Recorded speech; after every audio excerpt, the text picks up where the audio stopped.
My name is Michael Pontiff. I'm here today to talk to you about the variety trials and the new releases at the LSU Ag Center Research Station. And today we're shooting this video inside because once again we've gotten another day of rain and we can't stand out in front of the varieties. Like I said, my name is Michael Pontiff. I'm the assistant breeder here at the LSU Ag Center Research Station in St. Gabriel, Louisiana.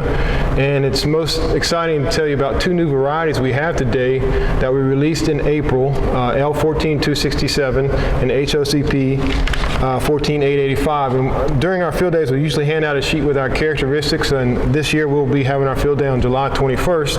And we have 11 recommended varieties on our characteristics sheet that we're going to hand out, and we also have the outfield data from the 2020 season that we'll also be handing out.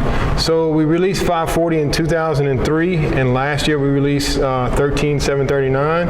And this past year in April, like I said, we released L14267 after having 250 observations over 12 years of variety testing. We deemed this variety acceptable and good enough to be released to the sugarcane industry. I'll just tell you, 267 is characterized by very good sugar, very good sugar per acre, good tonnage, and maturity level that responds really well to ripener. So it's one of our best responding varieties that's come through the program and responds to ripener really well. It is a rect stalk.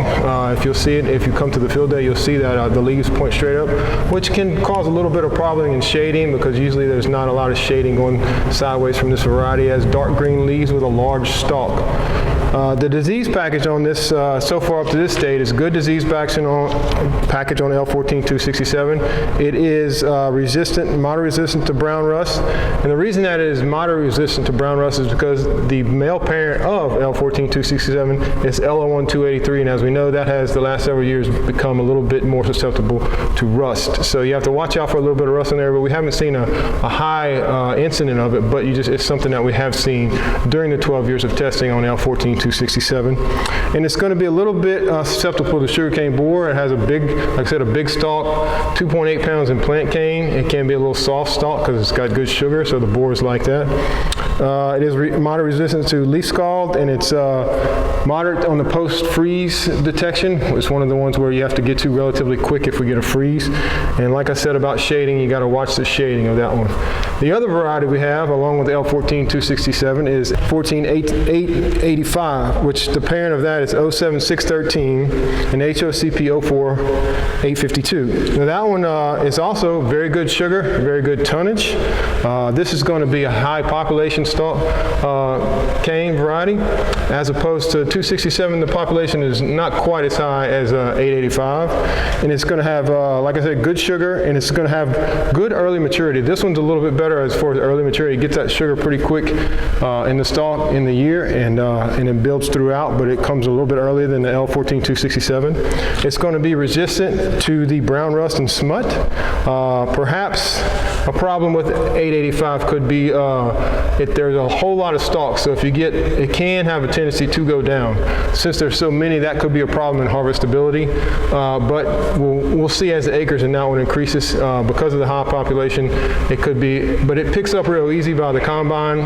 We've picked up in our outfield variety trials, even though it goes down, it's not brittle like some varieties that go down that will tend to be brittle. It also is that medium post-freeze deterioration, so you want to get to it relatively quick too if you have a freeze. And this one, unlike 14267, does shade the road. The leaves will droop to the side.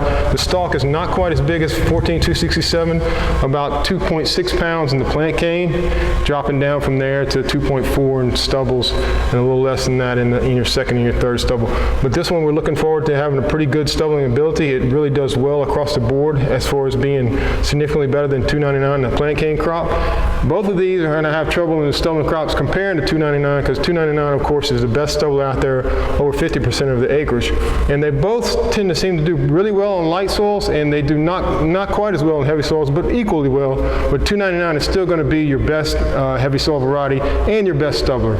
But between L14267 and HOCP 14885, there's two new varieties to add to your list of varieties that can be planted this year in 2021. And I urge you to go to the American Sugarcane League secondary stations and get some seed and to try this on your farm. Thank you.